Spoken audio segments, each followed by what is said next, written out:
Bonjour, je m'appelle Isabelle Sansonetti et je suis ravie de vous accueillir sur mon podcast Injonction et Bistouri.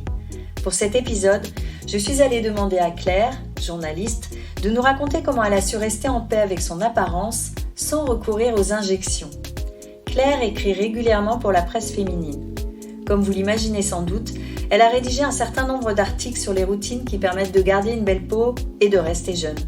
Du coup, est-ce qu'elle ne se met pas elle-même la pression pour faire bonne figure et prévenir l'apparition des rides ? Faire ou ne pas faire son âge, c'est forcément un sujet quand on est cadra. D'ailleurs, Claire a-t-elle eu souvent envie de faire quelque chose ? Nous avons discuté de tout ça et puis de confiance en soi, de Sharon Stone et Nicole Kidman, de standardisation des visages et de certaines dérives de la médecine esthétique, mais aussi de ce qui aide à rester sereine et bien dans sa peau, avec ou sans ridules. Micro. Alors, c'est rare d'être totalement satisfait de son apparence. Est-ce que toi, il y a une partie de ton visage ou de ton corps qui t'a tracassé au point d'envisager de faire quelque chose, de te faire opérer Alors oui, il y a une partie de mon apparence et de mon corps du coup qui me tracasse. C'est mes cheveux. Voilà, j'ai pas une grosse masse, j'en ai perdu avec les années. Et c'est vrai que s'il y avait une solution qui marchait bien aujourd'hui, je serais prête à le faire. J'ai d'ailleurs testé l'année dernière des injections de peptides, je crois. C'était extrêmement douloureux, mais voilà, je m'y suis tenue et en fait, ça n'a eu absolument aucun effet. Donc tu écris pour la rubrique beauté de nombreux magazines. Est-ce que cela t'a poussé à envisager de recourir à la médecine ou à la chirurgie esthétique ? Alors, je pense que c'est difficile de savoir ce qui nous pousse vraiment. J'ai pas l'impression que ce soit mon métier parce que ça fait des années que j'interviewe des médecins esthétiques ou des chirurgiens qui régulièrement d'ailleurs proposent si vous avez besoin de quelque chose, n'hésitez pas à venir me voir. Et jusqu'à présent, j'en avais pas du tout l'envie, malgré ce que j'écris et malgré mes collègues qui écrivaient dessus et qui pouvaient vanter certaines pratiques. Mais finalement, je vieillis et donc je pense pas que ce soit mon métier qui me tente, mais plus le fait que je vieillis comme tout le monde et qu'il y a des choses aujourd'hui où je me dis que oui, il existe des solutions. Du coup, qu'est-ce qui pourrait t'amener à consulter un médecin esthétique ou un dermato ? En fait, en ce moment, j'y pense un peu parce que j'ai eu quelques soucis ces derniers temps. Je sens que mon visage s'est crispé. Je trouve que du coup, il s'est un peu marqué. Et puis voilà, là, les années passant, ma peau se dépulpe. Donc je commence à me dire que c'est dommage de pas se servir de ce qui existe. Pour l'instant, j'ai recours à nouveau au massage en me disant que ça va peut-être me suffire comme solution. Parce que sinon, tu penserais plutôt quoi ? À des injections de toxines botuliques ou d'acide hyaluronique pour repulper certaines parties du visage ? Alors pas encore, je pense pas à acide hyaluronique parce que c'est plus quelque chose d'assez uniforme. C'est plus une histoire de peau en fait que je trouve qui s'est un peu, vidée. Du coup c'est plus un espèce de coup de fouet général. Peut-être Botox pour le front, qui forcément quand on se crispe, il y a les rides apparaissent. Mais comme j'ai très peur des piqûres, pour l'instant je suis plutôt en train de chercher s'il n'existe pas des solutions où on n'injecte rien et juste qui stimule la peau en fait. Et il y a une chose qui me freine en fait dans l'idée d'injecter des choses, c'est le fait qu'on m'injecte un corps étranger et que du coup je sais pas comment expliquer, me dire que je vais avoir un petit peu de plastique sous la peau, ça je sais pas, c'est... Oui, sauf que là c'est pas du plastique, c'est de l'acide hyaluronique. Ouais, mais je sais pas, il y a un truc, par exemple, je pense que je ne pourrais jamais me faire gonfler les seins. L'idée d'avoir des prothèses, c'est un truc que je ne supporterais pas. Ça, rien que d'y penser, en fait, j'ai une espèce d'impression d'étouffement, en fait. Non, l'idée de me faire charcuter juste pour gagner un ou deux bonnets, non, je peux pas, c'est tout, c'est comme ça, je suis comme ça. Je me dis qu'après tout, la nature, elle est bien faite. Logiquement, ça s'adapte à la silhouette qu'on a et bon, voilà. Là, je suis tentée, par exemple, de faire des petites choses, mais j'ai envie de quand même de voir comment vieillit mon visage naturellement. J'ai envie, oui, d'adoucir certaines choses, j'ai pas envie de de me dire dans 10 ans, en fait, quelle tête j'aurai normalement. Oui, parce que il y a quelque chose, moi, qui m'interpelle. C'est vrai que faire des traitements esthétiques pour essayer de repousser le vieillissement, ça peut transformer et priver du vieillissement naturel, mais en même temps, le vieillissement, ça transforme d'une manière qu'on n'est pas obligé d'aimer ou qu'on aime rarement. Donc, en fait, dans les deux cas, ça transforme. Faire transforme, ne rien faire transforme. Donc, voilà. Après, je suis d'accord avec ce côté de la... Et c'est là que c'est complexe, en fait, et que chacun, faut se mettre les limites... même petite, même légère. Même au niveau du maquillage, par exemple, je me suis jamais beaucoup maquillée. C'est l'idée de ne pas trop m'éloigner de moi-même, en fait. Je ne pourrais jamais me faire mettre des implants dans les seins. Alors que tu y as pensé ? Non, pas du tout, parce que j'ai trop peur. Alors déjà, j'ai peur des piqûres, donc une opération, n'en parlons pas. Déjà, je me dis qu'il y a des jours, oui, j'aimerais avoir une poitrine un peu plus pulpeuse, on va dire. Mais je me dis qu'en même temps, je suis comme ça. J'ai appris à vivre avec mon corps. Et en fait, je préfère essayer d'apprendre à accepter certaines choses que de vouloir tout changer, en fait. Et quand tu dis « j'ai appris à accepter cette poitrine-là », ça veut dire qu'il y a quand même un moment, ça t'a traversé l'esprit qu'elle n'était pas conforme à ce que tu aurais souhaité avoir. À l'adolescence, oui, c'est sûr. Quand toutes les copines, elles commencent à avoir des seins et que toi, t'as des petits seins, forcément, tu te dis, qu'est-ce qui se passe, quoi. À l'époque, l'idée de faire une intervention chirurgicale pour ça, c'est même pas, ça n'arrivait même pas, je pense, jusqu'à chez moi. C'était des trucs qu'on savait même pas que ça existait. Donc, mais pour plein de choses, il y a des choses aujourd'hui, je me dis, oui, peut-être ça, je pourrais faire ça. J'ai toujours eu une espèce de mini brioche sous le nombril. Bon, voilà. Mais quand je vois des photos de moi ado, c'était déjà comme ça. Donc je pense que c'est ma morphologie. Et je me souviens d'un coach avec qui j'avais pris des leçons de renforcement musculaire à une époque qui m'avait dit « Ah non, mais bon, t'as des abdos, mais voilà, t'as une petite brioche de gras. » Bon. Et c'est vrai que maintenant, je me dis « oui, il y a la cryo qui existe pour ça, qui marche. » Mais finalement, je pense que c'est une flemme aussi. Et puis je me dis, c'est pas si terrible, ça ne me pourrit pas la vie. Et voilà, c'est tout, c'est comme ça. Parmi tes amis, il y en a qui sont allés faire des traitements esthétiques ? Oui, quelques-unes. Alors, on n'a pas forcément les mêmes indications, donc je peux pas dire que j'ai forcément envie de faire la même chose. Par contre, je trouve que les résultats sont super réussis. D'ailleurs, je ne savais pas qu'elles avaient fait des choses. Et du coup, c'était quoi ? Sauf une. Mais par exemple, la paupière supérieure qui tombe un peu, donc la petite touche d'acide hyaluronique qui remonte. Et c'est vrai qu'on ne se dit pas que la personne a fait quelque chose, mais elle a bonne mine, ça donne un petit coup de frais. Du botox. Du coup, c'est jamais... au point que tu as envie de dire « oulala, lève le pied ». Alors, il y en a une seule qui a commencé jeune et finalement pas pour des corrections, on va dire, liées à l'âge, mais notamment pour se faire regonfler un peu la bouche. Je pense qu'elle a commencé à 30 ans, donc c'était pas du tout... Et en plus, elle avait pas du tout un problème de bouche fine, mais bon, elle, en tout cas, avait envie d'autre chose. Je pense qu'elle a peut-être elle a fait du botox, mais ça je sais pas trop, et elle s'est fait opérer la poitrine. Mais tu as peur qu'elle en fasse trop ? Alors oui, je pense qu'en vieillissant, ça risque d'être le genre de personne qui commence à avoir un visage qui se fige et qui du coup aussi devient un petit peu stéréotypé. Mais des fois on le voit au restaurant, moi, je me souviens d'une fois il y avait 2 couples à côté de moi, les 2 femmes, qui visiblement n'étaient pas sœurs du tout. Elles étaient clonées, en fait, elles étaient vraiment clonées. Alors là, c'est un excès. Mais je me disais, même pour leur mari en face, c'était très bizarre. Parce qu'elles avaient la même bouche, les mêmes pommettes, parce qu'en fait, voilà, c'est des choses qu'on retrouve un petit peu, de toute façon, les mêmes sourcils. Mais encore une fois, si elles se plaisent comme ça, voilà. Après, c'est juste que je suis pas sûre qu'on se plaise parce qu'on ressemble à tout le monde autour, en fait. C'est toujours cette histoire du regard qu'on se porte à soi-même. C'est toute la complexité, c'est que finalement, comme on se voit par petits morceaux dans son miroir, puisque quand on se regarde, on regarde ce qui ne va pas, donc forcément, on focalise sur des petits détails. Je pense qu'on a tous et toutes une façon de nous voir qui ne correspond pas à la façon dont les autres nous perçoivent, puisqu'on se découpe un peu comme ça par ça va pas, enfin c'est surtout ce qui ne va pas qu'on remarque. Ouais, complètement. C'est sûr qu'on... D'ailleurs, c'est assez drôle. Je sais plus dans quel cadre on nous avait montré un rendez-vous de journaliste.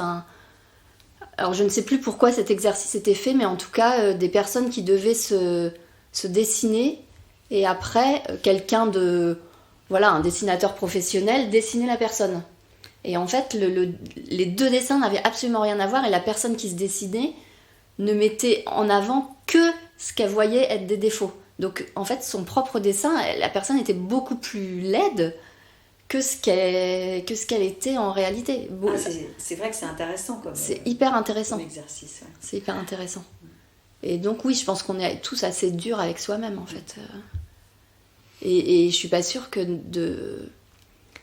si on est vraiment très dur avec soi-même, si on n'est pas du tout en paix avec soi-même, je suis pas sûre que de faire beaucoup de médecine esthétique aide de toute façon à se sentir bien avec soi-même. Alors peut-être que ça redonne plus de confiance si on en a déjà un peu, c'est-à-dire que ça en donne plus.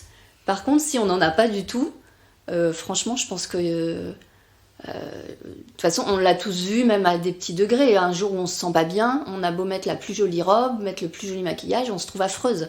Donc, et les gens autour ont beau nous dire « si, t'es très jolie », on se trouve affreuse. Donc en fait, je suis pas sûre que la médecine esthétique puisse résoudre ce problème.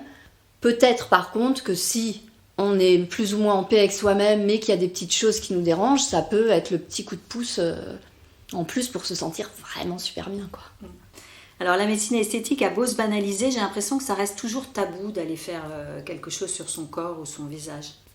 Alors c'est vrai que je pense qu'on en parle peu. Autant on va dire facilement, tiens, je suis allée faire ma couleur chez mon coiffeur, je suis allée cacher mes cheveux blancs. C'est vrai qu'on dit pas comme ça quand on croise les gens, tiens, je reviens de chez mon médecin esthétique, je me suis fait regonfler les pommettes. C'est sûr que ça, j'ai l'impression que ça se dit plus vraiment, en discussion, à deux, entre amis, ou c'est pas quelque chose dont on parle. Alors pourquoi ? Parce que est-ce que c'est encore mal jugé, l'idée de transformer son apparence et de pas accepter la façon dont on vieillit, je saurais pas dire exactement en fait. C'est possible parce que quand on regarde les stars, justement, celles dont on soupçonne qu'elles ont fait quelque chose, elles tombent facilement sous le feu de la critique, comme si on adorait traquer leur faux pas esthétique. Peut-être que c'est... Alors est-ce que c'est de la jalousie ou est-ce que c'est l'idée de se dire finalement elles ne sont pas parfaites ?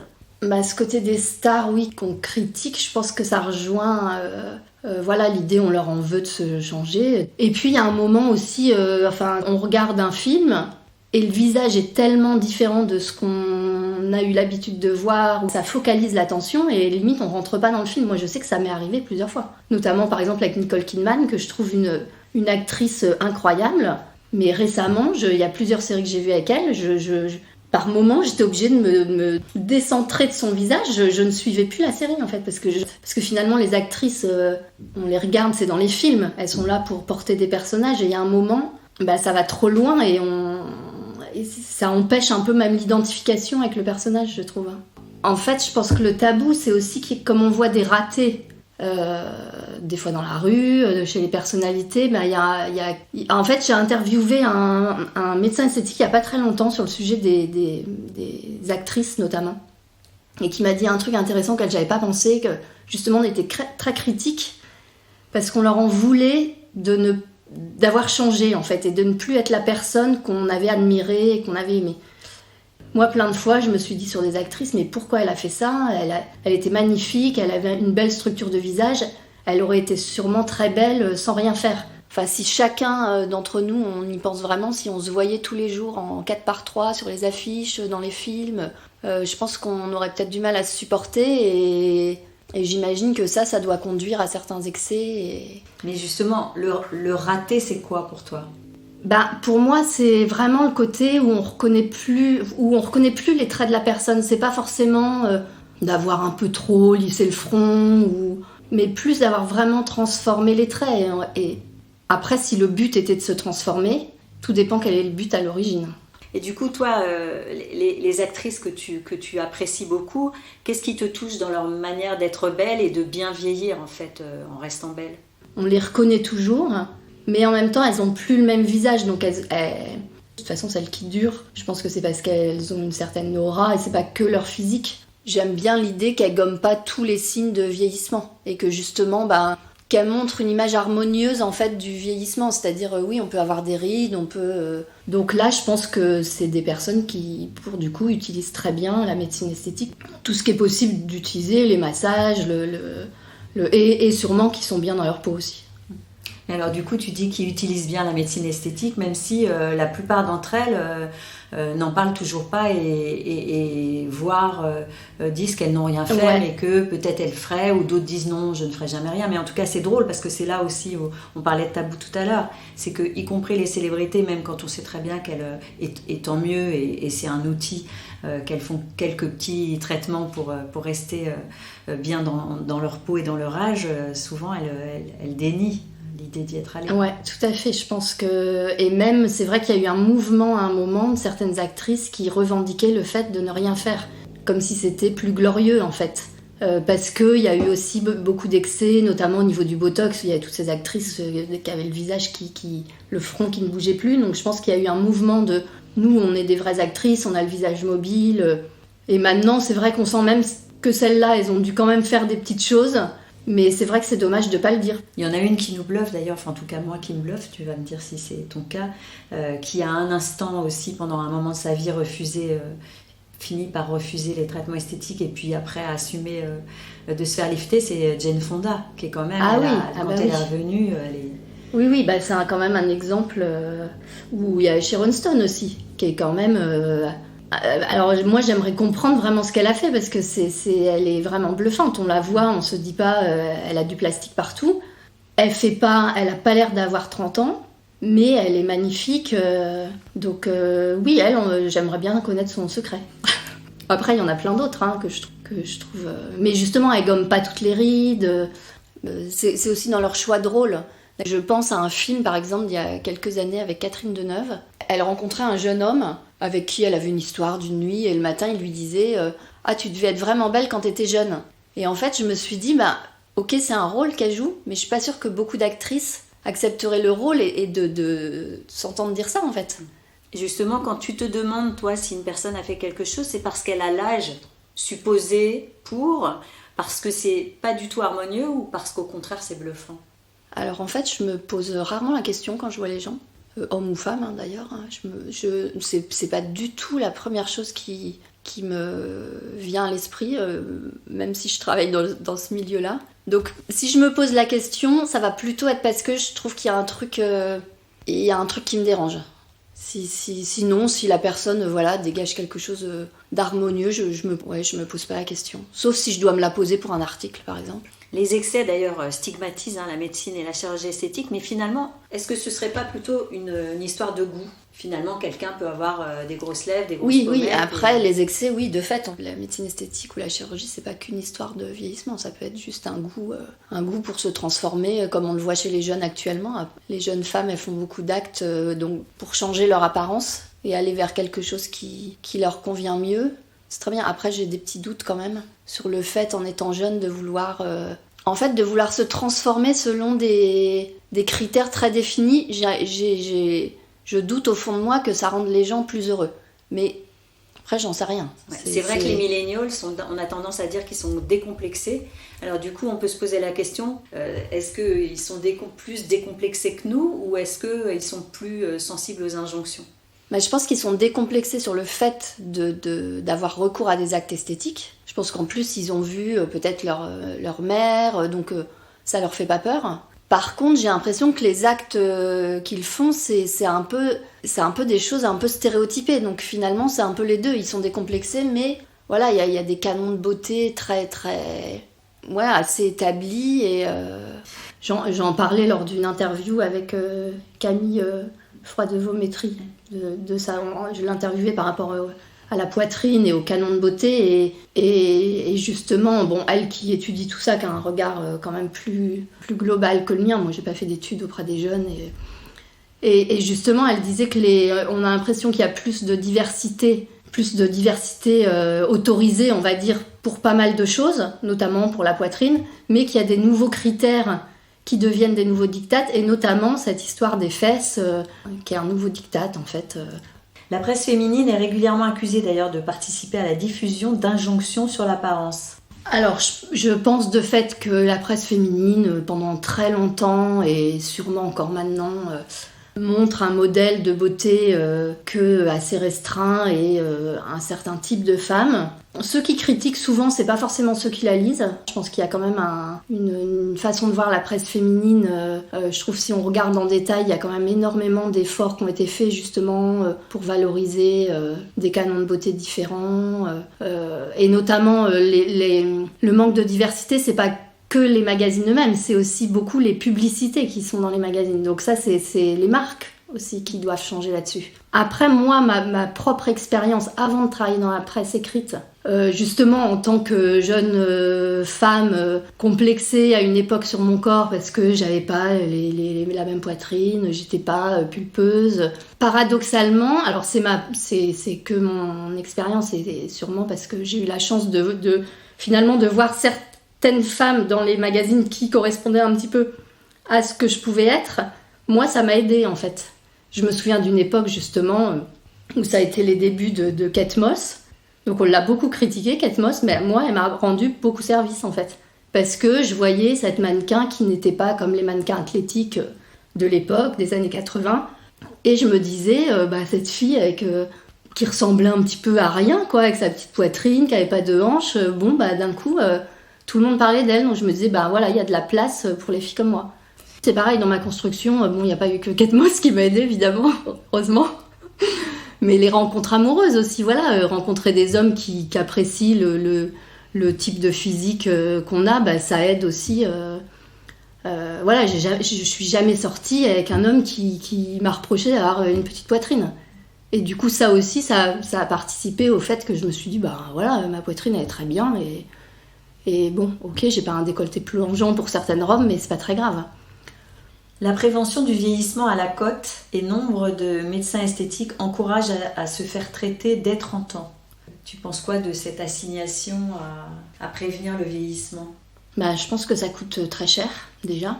Après, c'est peut-être que de le faire, d'aller très tôt chez un médecin esthétique, faire des interventions, c'est... Pourquoi pas ? Après, est-ce qu'à 30 ans, on a envie de commencer à penser à sa ride du lion, à ses rides du front Moi-même, même en ayant travaillé dans le milieu, j'aurais fait cette interview il y a ne serait-ce que 5 ans, j'aurais dit non, jamais j'irai faire quelque chose. Comme quoi, en fait, les choses arrivent au moment où on en a besoin. Et puis, puis il y a un côté, il y a un côté un peu angoissant quand même de se dire si à 25-30 ans, on commence à anticiper. Ça veut dire que si on anticipe là-dessus, on anticipe tout. C'est-à-dire qu'on sort plus, on boit plus d'alcool, on se couche hyper tôt parce que le sommeil, c'est quand même le meilleur remède pour rester jeune. Ça devient très chiant, quoi. Ce qui m'arrête, c'est que je pense que je déteste les piqûres, la douleur. Je me suis fait repercer les oreilles il n'y a pas très longtemps. J'ai l'impression que j'étais au sommet de ce que je pouvais supporter. Donc voilà, je ne suis pas sûre d'être prête à souffrir pour corriger les petites choses qui me gênent pour l'instant. Je préférerais me faire masser parce que ça me fait du bien au mental aussi. Et l'autre chose, c'est que c'est quand même... si on veut du résultat, c'est que c'est quand même un investissement financier. Et pareil, aujourd'hui, je ne suis pas sûre d'avoir envie d'investir là-dedans. Du coup, dans tes freins, il n'y a pas la peur d'être ratée. Je pense pas que j'ai peur d'être ratée parce que dans tous les cas, ce que je choisirai, ce sera quand même assez léger. Et j'ai la chance de connaître quand même des praticiens, des médecins en qui j'ai confiance, qui ont reçu des amis à moi sur qui les résultats sont parfaits. Donc non, c'est pas tellement ça. J'aurais peur d'être ratée une opération de chirurgie. Si je me disais je vais faire un lifting cervico-facial, oui, là j'aurais peur. Mais j'en suis pas encore là. Penses-tu qu'on est forcément plus séduisant avec quelques rides en moins ? Je sais pas, peut-être que là justement je suis célibataire, donc en fait peut-être que j'aurais dû passer par la case médecin esthétique. Franchement, j'en suis pas trop persuadée. Par contre, ce qui est sûr, c'est que si on se sent pas bien dans sa peau, forcément faire quelque chose qui va aider à se sentir mieux, ça va forcément être bénéfique. On sait très bien que le jour où on se trouve moche dans la glace, c'est pas ce jour-là que, a priori, on va rayonner, disons. Donc si ça passe par la médecine esthétique, oui, pourquoi pas. Après, je pense pas que quelques rides, si on rencontre l'homme de sa vie, je pense, ou même l'homme de quelques soirs, je pense pas que quelques rides arrêtent la rencontre. C'est plus soi-même, je pense, de se sentir en confiance et en accord avec son âge aussi. Merci beaucoup Claire pour cette conversation sans tabou. Chères auditrices et auditeurs, j'attends évidemment vos retours. N'hésitez pas à prolonger la discussion et à laisser un commentaire sur le compte Instagram Injonction et Bistouri. Si vous avez buté sur des mots comme acide hyaluronique, botox ou cryolipolyse, vous trouverez leur définition dans mon livre J'y vais pas, publié chez Jean-Claude Lattès. Et à vos écouteurs dans 2 semaines pour un nouvel épisode sans retouche.